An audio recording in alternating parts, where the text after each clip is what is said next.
बिस्मिल्लाहिर्रहमानिर्रहीम। अस्सलाम वालेकुम guys, welcome to just Urdu reaction. Myself Taimur Khan और आज मैं रिएक्ट करने वाला हूँ जीवे कार्बन द टिकटॉकर स्टार पर। ठीक है, पर नहीं बल्कि उनकी वीडियो पर।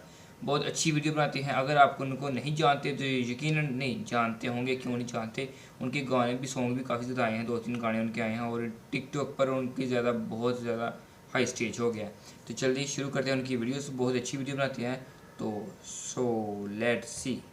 मैं ਤਾਂ ਨਹੀਂ ਕਹਿੰਦਾ ਕਿ ਤਗੜੇ ਬੰਦੇ ਨਾਲ ਯਾਰੀ ਨਾ ਰੱਖੋ ਵਧੀਆ ਗੱਲ ਆ, ਬੰਦੇ ਦੇ ਲਿੰਕ ਵੀ ਹੋਣੇ ਚਾਹੀਦੇ ਨੇ, ਪਰ ਮਾੜੇ ਬੰਦੇ ਨਾਲ ਯਾਰੀ ਕਦੀ ਨਾ ਤੋੜਨਾ, ਕਿਉਂਕਿ ਬੰਦਾ ਜਦੋਂ ਮਰਦਾ ਨਾ ਤੇ ਜਨਾਜ਼ਾ ਚੁੱਕ ਕੇ ਕਬਰਸਤਾਨ ਤੱਕ ਆ ਮਾੜੇ ਬੰਦੇ ਹੀ ਖੜਦੇ ਨੇ। ਤਗੜੇ ਦਾ ਕੀ ਆ, ਉਹਨੇ ਫੋਨ ਕਰਕੇ ਜਨਾਜ਼ੇ ਦਾ ਟਾਈਮ ਪੁੱਛਣਾ ਤੇ ਗੱਡੀ ਦੇ ਸਿੱਧਾ ਕਬਰਸਤਾਨ ਹੀ ਪਹੁੰਚਣਾ।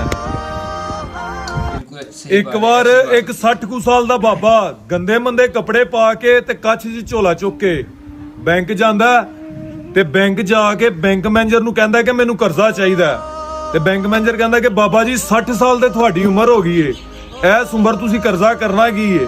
ਤੇ ਬਾਬਾ ਕਹਿੰਦਾ ਕਿ ਮੈਂ ਆਪਣੀ ਬੇਟੀ ਦੀ ਸ਼ਾਦੀ ਕਰਨੀ ਹੈ ਤੇ ਉਹਦੇ ਸਹੁਰਿਆਂ ਨੇ ਗੱਡੀ ਮੰਗੀ ਹੈ ਦੇਸ਼ 'ਚ। ਤੇ ਥੋੜੀ ਦੇਰ ਬਾਅਦ ਫਿਰ ਬੈਂਕ ਮੈਨੇਜਰ ਪੁੱਛਦਾ ਕਿ ਬਾਬਾ ਜੀ ਤੁਸੀਂ ਕਰਜ਼ਾ ਕੀ ਕਰਨਾ?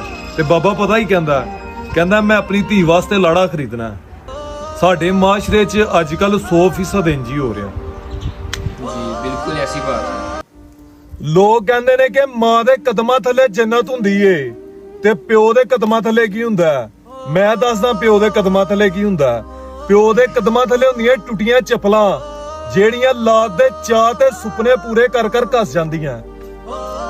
ਤੇ ਐਂਡ ਤੇ ਅਸੀਂ ਫੇਰ ਇਹੀ ਕਹਿਣਾ ਹੁੰਦਾ ਕਿ ਤੂੰ ਸਾਡੇ ਲਈ ਕੀਤਾ ਕੀ ਏ? ਵੱਖਰਾ ਕੀਤਾ ਹੀ, ਸਾਰੀ ਦੁਨੀਆ ਆਪਣੀ ਲਾਦ ਵਾਸਤੇ ਕਰਦੀ ਏ। ਅੱਛਾ ਯਾਰ, ਜਦੋਂ ਦਰਖਤ ਬੁੱਢਾ ਹੋਈਏ ਤੇ ਕਦੇ ਉਹਨੂੰ ਘਰ ਚੋਂ ਪੱਟੀ ਦਾ ਨਹੀਂ, ਮੰਨਿਆ ਫਲ ਨਹੀਂ ਦਿੰਦਾ ਪਰ ਛਾਂ ਤੇ ਦਿੰਦਾ ਹੀ ਹੈ ਨਾ। ਤੇ ਇੰਜ ਹੀ ਜਦੋਂ ਮਾਪਿਓ ਬੁੱਢੇ ਹੋ ਜਾਣ, ਉਹਨਾਂ ਨੂੰ ਕਦੇ ਘਰ ਚੋਂ ਨਹੀਂ ਕੱਢੀਦਾ। ਮੰਨਿਆ ਪੈਸੇ ਨਹੀਂ ਕਮਾ ਕੇ ਲਿਆਂਦੇ ਪਰ ਸਾਡੇ ਬੱਚਿਆਂ ਦੀ ਅੱਛੀ ਤਰਬੀਅਤ ਤੇ ਕਰਦੇ ਹੀ ਨੇ, ਉਹਨਾਂ ਨੂੰ ਚੰਗੀਆਂ ਗੱਲਾਂ ਤੇ ਦੱਸਦੇ ਹੀ ਨੇ। ਤਾਂ ਕਿ ਉੱਠ ਸਵੇਰੇ ਕੰਮ ਤੇ ਜਾਈਏ, ਵਿਹਲੇ ਮੋੜਾਂ ਤੇ ਬਹਿੰਦੇ ਨਹੀਂ। ਤੇਰੀ ਰਜ਼ਾ ਵਿੱਚ ਖੁਸ਼ ਆ ਰੱਬਾ, ਮਾੜਾ ਕਿਸੇ ਨੂੰ ਕਹਿੰਦੇ ਨਹੀਂ। ਘਰ ਦੇ ਖਰਚੇ ਤੰਗ ਨੇ ਕਰਦੇ, ਔਖੀਆਂ ਬੜੀਆਂ ਕਮਾਈਆਂ, ਕਿਉਂਕਿ ਵੀਰੇ ਹਰ ਕਿਸੇ ਦੇ ਹਿੱਸੇ ਬਾਪੂ ਦੀਆਂ ਜ਼ਮੀਨਾਂ नहीं आईया। जी बिल्कुल ऐसी बात है।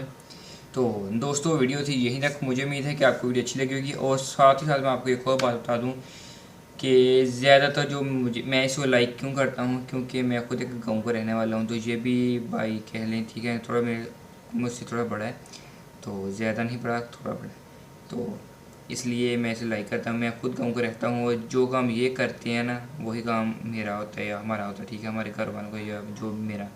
तो वीडियोस के सामने, जो कैमरे के सामने आपको पता है कि मैं तो कुछ बेहतर नज़र आता हूँ, लेकिन असल में मैं भी ऐसा नहीं होता।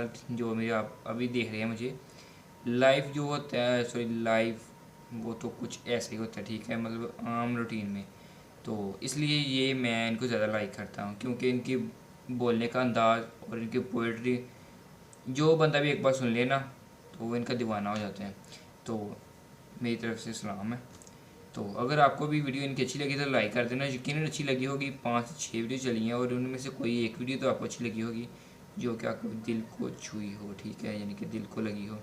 तो यकीनन आपको वीडियो अच्छी लगेगी। वीडियो को लाइक कर देना। चैनल को सब्सक्राइब नहीं किया तो जल्दी से सब्सक्राइब करें, बेल आइकन को प्रेस करें ताकि नोटिफिकेशन की अपडेट आपको सबसे पहले मिले। तो फिर मिलेंगे इंटरेस्टिंग सी वीडियो के साथ। अपना और अपने घर वालों का ख्याल रखें। अल्लाह हाफिज़।